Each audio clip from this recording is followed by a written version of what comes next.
Sofia, décembre 1990.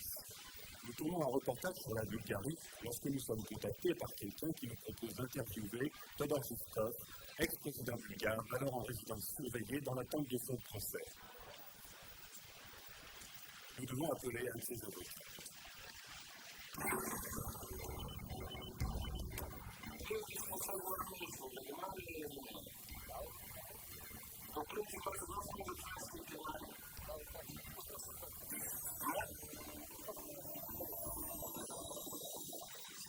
L'argent.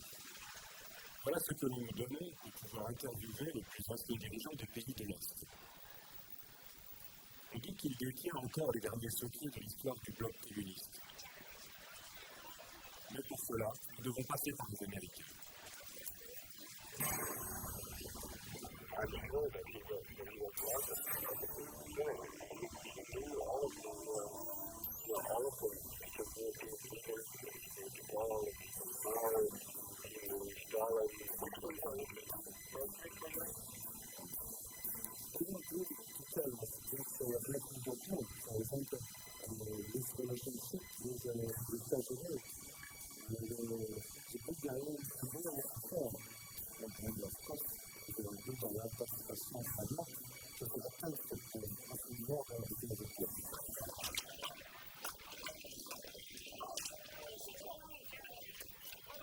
À peine commencée, la perestroïka au goût bulgare s'est rapidement enlisée. Pourtant, il y a du neuf. Pour la première fois depuis 45 ans, il y a eu des élections libres. Des partis d'opposition ont été créés et surtout, on peut parler plus librement. Je voudrais vous parler devant la caméra, mais vous savez, pendant toute ma vie, on m'a toujours dit ce que je devais dire et ce que je devais faire. Alors aujourd'hui, c'est pas facile, vous comprenez.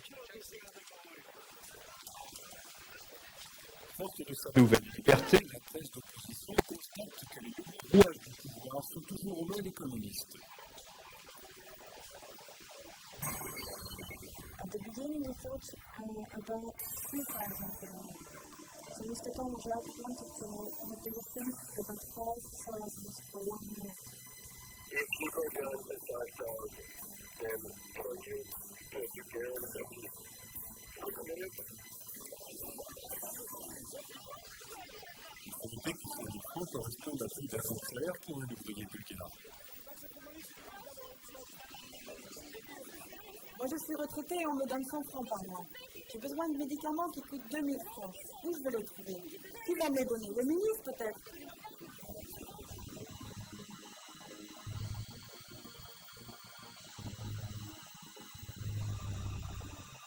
Les usines les plus importantes, construites avec l'aide du grand frère soviétique, en échange de produits alimentaires et qui devaient assurer des lendemains qui chantent, sont aujourd'hui hors d'usage et ferment les unes après les autres. Les normes de sécurité et les conditions de travail de ces usines nous ramènent bien des années en arrière.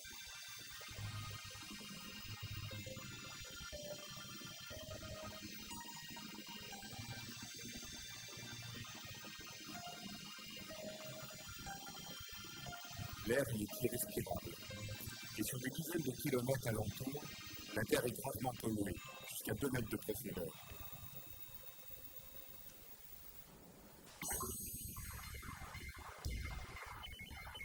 Okay, we guarantee you 6 minutes, but you must guarantee us that you got the interview, right? Yes, That's all we want to say. yes, I understand. Ces derniers mois, 150 000 Bulgares, en majorité des jeunes, ont quitté leur pays. Ils ne croient plus au changement et sont désemparés devant la lenteur de cette ouverture. Les étudiants, à l'origine de la chute du dernier gouvernement, sont eux décidés à quitter leur pays. Il faut juger les communistes pour crimes contre l'humanité et aussi crimes écologiques. Les étudiants cesseront leur grève quand ce qui a été pris au peuple lui sera rendu. Lorsque seront révélés les secrets de la police, lorsqu'on aura puni les vrais coupables de cette catastrophe nationale. Les ex-communistes encore au pouvoir essaient de tout mettre sur le dos du Zhivkov.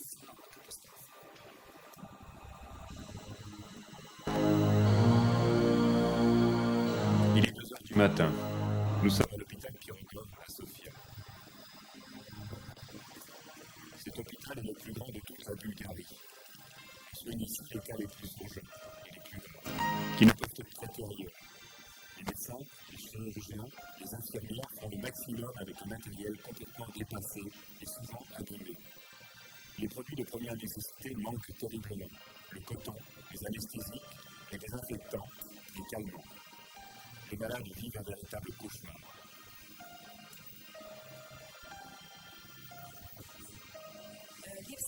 Vous pouvez imaginer tout ce qui nous manque.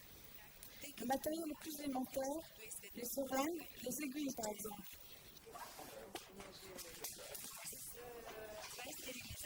Voilà le seul stérilisateur de l'hôpital et il ne marche même pas. Et c'est dans cette vieille casserole rouillée qu'on fait bouillir les fils chirurgicaux.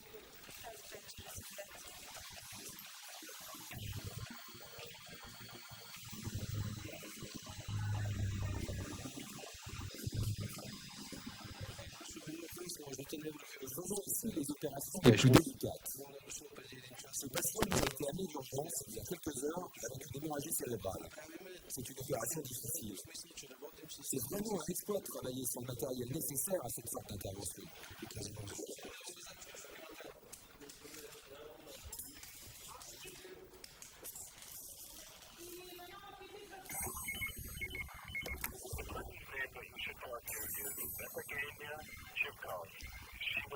Help you make all the arrangements. It can be done very soon, I think. Comme convenu, nous avons téléphoné à Evgenia Zivkova, la fille de Todor Zivkov. Elle est un des rouages essentiels de cette entrevue. Elle nous donne rendez-vous dans une banlieue résidentielle de Sofia, où elle nous attend. La sentant inquiète et méfiante, et de peur de faire capoter la rencontre, nous nous abstenons de filmer cette première prise de contact. Nous suivons sa voiture jusqu'à la villa où se trouve Zivkov.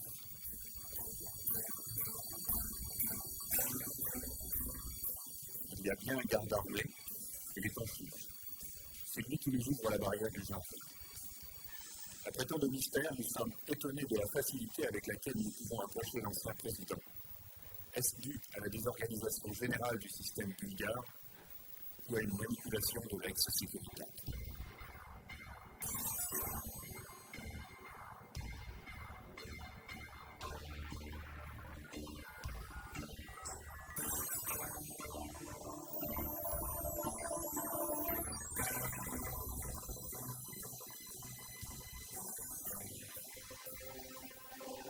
Et voilà Todor Zivkov, 80 ans.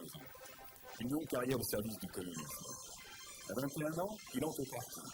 Militant pendant la guerre jusqu'en 1944, après plusieurs postes obscurs dans l'appareil, il est soutenu par Khrouchtchev et devient en 1954 premier secrétaire du comité central, en 1962 premier ministre, en 1971 président du Conseil d'État. La Bulgarie, de tout temps proche de l'URSS, devient sous Zivkov l'allié le plus fidèle et le moins contestataire des soviétiques. On accuse même Zivkov d'avoir voulu faire de son pays la 16e République socialiste soviétique. Les chars russes à Budapest, puis à Prague, les pressions sur la Pologne de solidarité ne troublent pas le moins du monde celui que l'on appelle le tsar rouge de Sofia, nombre fidèle de tous les maîtres du Kremlin.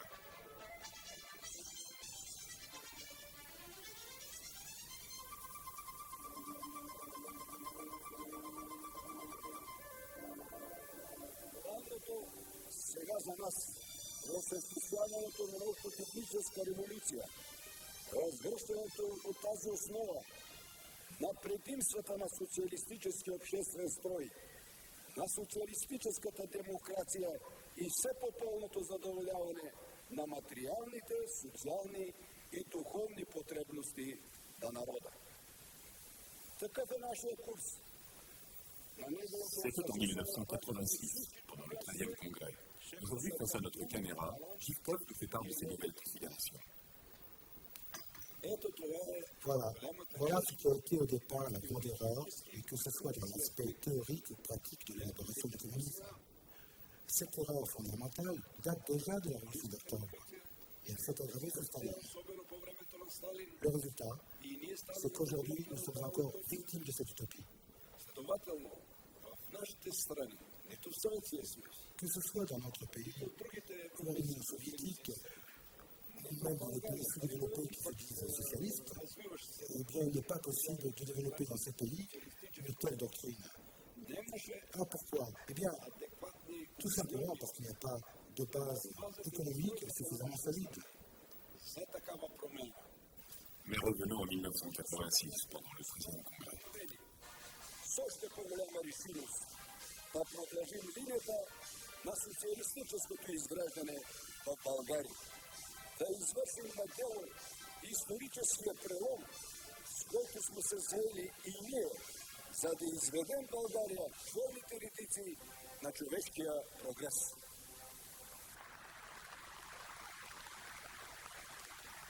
Vous avez consacré la plus grande partie de votre vie à l'édification du communisme. Aujourd'hui, croyez-vous que cette édification puisse avoir lieu? Et si oui, de quelle façon? Une de mes thèses a déplu à bien des gens, y compris un camarade de Gorbatchev.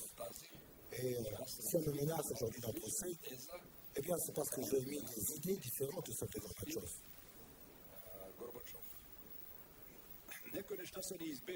Staline, lui, était quelqu'un de terrible. Je ne l'ai vu qu'une fois en simple spectateur, quand on a fêté son 70e anniversaire. C'était un monstre. Lorsque Khrouchtchev est venu au pouvoir, bien après, il n'a rien pu changer. Brezhnev non plus n'a rien pu changer. Le camarade Gorbatchev, lui, il a créé le chaos, parce qu'il n'avait pas de théorie cohérente. Ça, vous pouvez l'écrire. Sans conception, on ne peut rien faire. Nous sommes toujours en 1986, petite pause au cours du 13e congrès.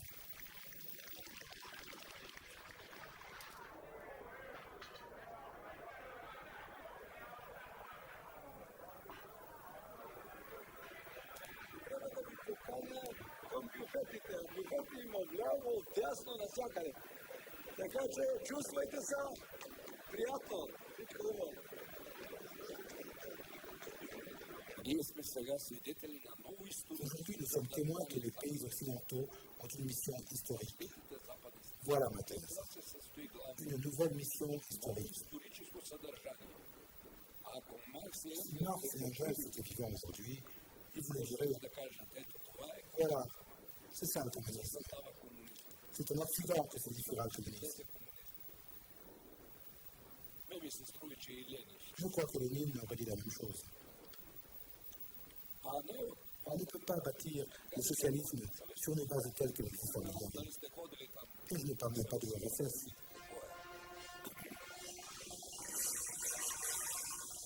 Au cours de la conversation, nous lui avons demandé s'il n'avait pas peur de finir comme son vieil ami Ceausescu. Si je suis condamné, de toute façon je suis vieux. Il ne me reste plus beaucoup d'années à vivre. Je ferai certainement quelques années de prison, mais après moi, je vous le dis, ce seront nos juges qui me remplaceront en prison.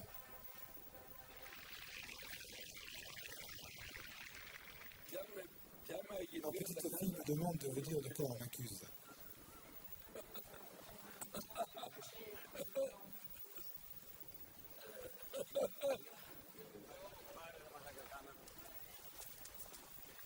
Les faits d'accusations ont été rendus publics en décembre 1990. Ils portent essentiellement sur des malversations financières et font l'impasse sur l'internement et la disparition de plusieurs milliers de personnes. Depuis son arrestation, Todor Zhivkov bénéficie de conditions de détention qui laissent rêveurs beaucoup d'anciens opposants. La mansuétude dont il bénéficie de la part de la justice bulgare laisse à penser que ce vieil homme, prisonnier exemplaire, aura une conduite raisonnable au cours de son procès.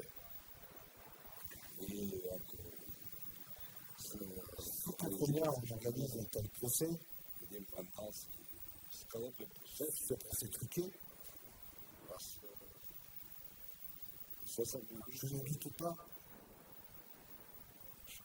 que j'obtiendrai le soutien du peuple français, une grande partie du peuple français. Parce que j'ai travaillé honnêtement, j'ai fait tout mon possible malgré la situation de l'époque, pour contribuer au développement des rapports entre la France et la Bulgarie.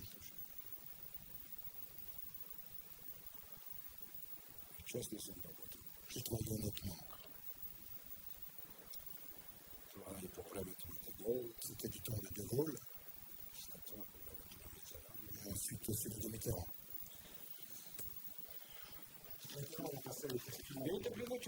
Je vais vous dire que c'est la première fois que je donne une telle interview. J'ai déjà parlé à la télévision allemande, mais ce n'était pas du tout la même chose.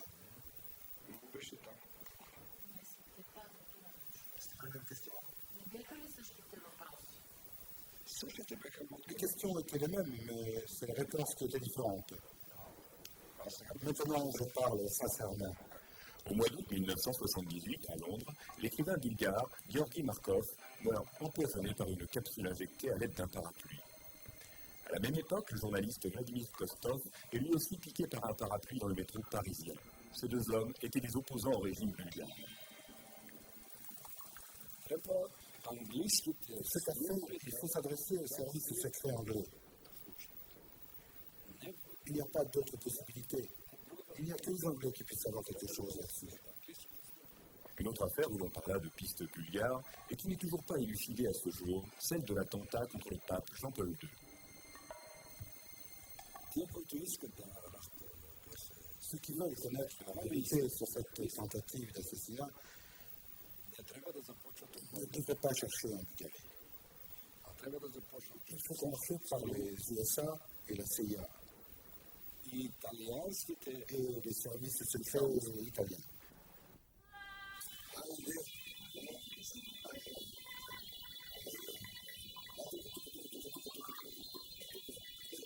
En définitive, Todor Zhivkov ne nous aura pas appris une chose, si ce n'est sa nouvelle conception du marxisme-léninisme, pour le moins surprenante. Les enfants bulgares pourront-ils profiter de cette nouvelle théorie? On en doute. 40 000 enfants ont été abandonnés par leurs parents qui ne pouvaient plus les nourrir. Aujourd'hui, ils sont à la charge de l'État. Le chemin qui mènera ce pays à la démocratie semble long et difficile, mais beaucoup l'espèrent irréversible.